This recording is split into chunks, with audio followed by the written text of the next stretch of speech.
தென்காசி மாவட்டம் கடையநல்லூர் அருகே அரசு பேருந்தின் முன்பகுதியில் உள்ள என்ஜினிலிருந்து திடீரென புகை வந்ததால் ஓட்டுநர் பேருந்தை உடனடியாக நிறுத்தி பயணிகளை இறக்கிவிட்டார்.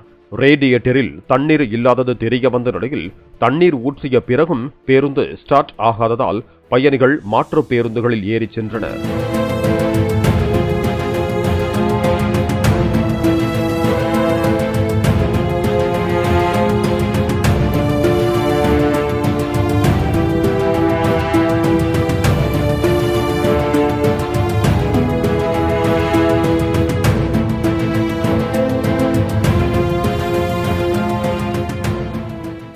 பிளே ஸ்டோர் மற்றும் ஆப் ஸ்டோரில் இருந்து பாலிமர் செயலியை QR கோடு மூலம் பதிவிறக்கம் செய்யுங்கள். செய்திகளை உடனுக்குடன் பெறுங்கள்.